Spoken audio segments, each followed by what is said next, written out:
Jadi sampai dengan detik ini saya belum menggunakan vaksin apapun di dalam kandang saya dari mulai pertama awal beternak.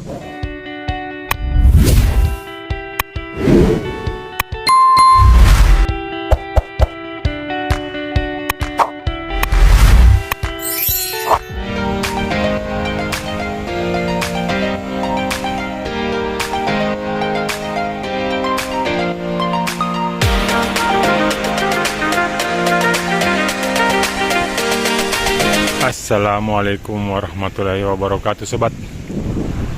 Jumpa lagi di channel YouTube Ternak Muda, YouTube yang membagi informasi tentang peternakan ayam petelur. Dan ini lokasi kandang saya, dan saya sudah jual. Ini harga telur di kandang saya. Dan saya akan tunjukkan kandang di lokasi sini. Dan ini lokasi kandang kedua saya, kandang ayam. Ini juga nanti sementara dibuat, baru ditimbun minggu lalu ini pasirnya. Jadi sampai dengan detik ini saya belum menggunakan vaksin apapun di dalam kandang saya dari mulai pertama awal beternak. Karena saya mengambil ilmu dari channel YouTube Chickenku, Pak Priuk, di mana dia beternak itu skala 200-300 ekor itu tanpa menggunakan vaksin. Jadi saya tidak mau memakai vaksin karena saya ingin menguji coba atau mempraktekkan bagaimana sih tanpa menggunakan vaksin ayam-ayam itu bisa tetap reproduksi, terjaga kesehatannya, terjaga mutu kualitas badannya. Jadi pada intinya saya bukan tidak mempercayai vaksin, tapi saya ingin melihat sejauh mana kondisi ayam tanpa menggunakan vaksin apapun itu. Terutama misalnya di vaksin untuk mempercepat mereka untuk bertelur, kan ada vaksinnya khusus untuk mempercepat, membuat serasi mereka tetap bertelur. Tapi saya hanya diganti dengan BR1, di mana BR1 itu untuk memacu pertumbuhan mereka agar tetap sampai di masa reproduksi di umur 6 bulan bisa tercapai target bobot badannya. Sambil duduk teman dan review kandang. Ini juga sementara dibuat. Nantinya dari kandang sini sampai di sini, dan ini tiangnya sudah ada. Dan dari tiang ini nanti sampai di sana di pojokan, dan sampai di pojokan sini. Ini sudah ada tiangnya. Dia ada nyerong begini. Nanti saya akan review lagi perkembangan kandang. Jadi seperti itu sobat.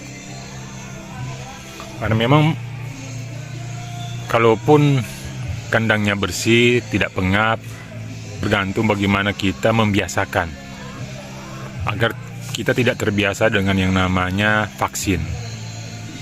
Kecuali di kandang baterai, karena memang saya rencananya akan beralih ke kandang baterai, tapi tidak sekarang. Tapi saya mau lihat sampai gimana kelebihan dan kekurangan kandang umbaran bila diterapkan dengan populasi yang begitu banyak. Karena memang di luar negeri, di Eropa, bahkan di Cina, mereka sudah menerapkan yang namanya kandang umbaran. Selain menghemat biaya kandang, yang itu bisa berimbas pada pendapatan keuntungan kita. Tidak lagi dikejar target harus yang namanya mengembalikan dulu modal awal untuk pembuatan kandang baterai.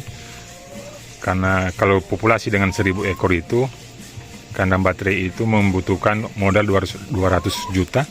Itu di Jawa ya. Kalau di kami sini mungkin sampai 250 juta. Karena di Kabupaten Kepulauan Sangihe, Provinsi Sulawesi Utara, yang berbatasan langsung dengan Filipina. Dan saya melihat ada beberapa channel juga yang peternakan-peternakan besar yang ingin beralih dari kandang baterai ke kandang umbaran. Karena memang itu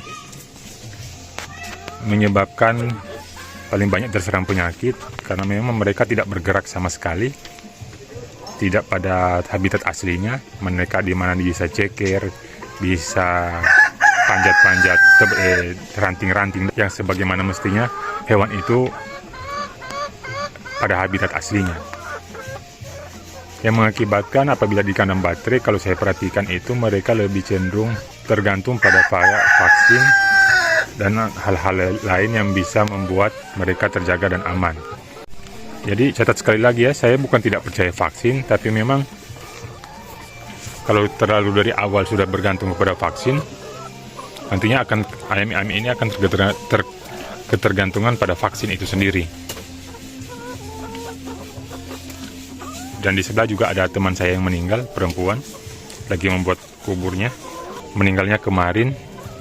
Dan memang pada di sini semua kubur.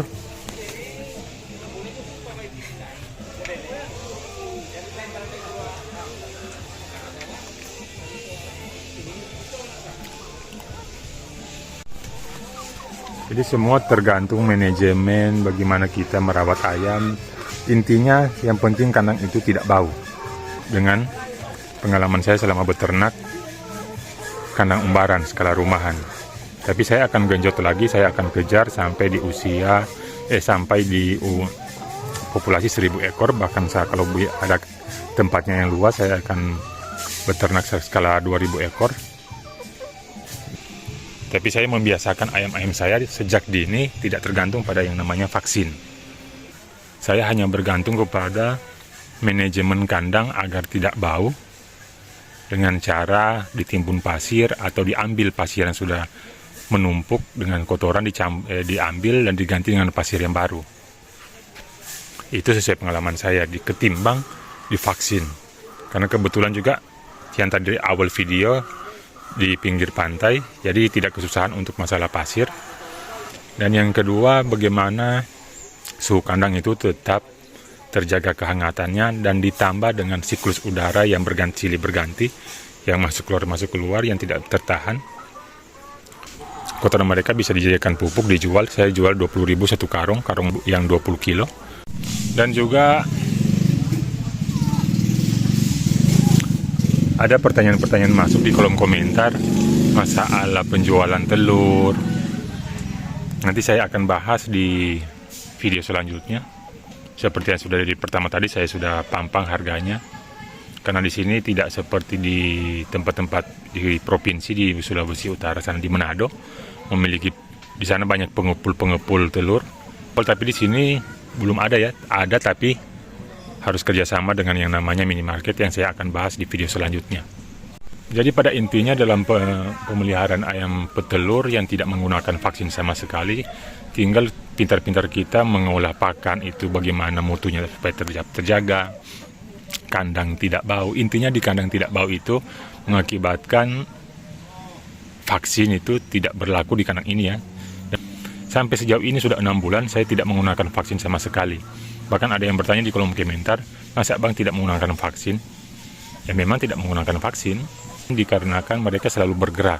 Sama dengan orang kalau tidak olahraga, hanya di atas tempat tidur, hanya makan-makan, itu gampang terkena penyakit. Tapi apabila dilepas liarkan seperti ini, mereka bisa bebas berkeliaran, bebas ceker, bebas panjat sini, panjat sana, dengan cara kita menambahkan tempat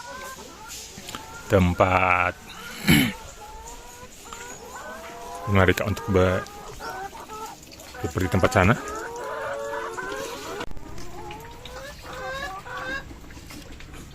Tempat rengkenan sobat.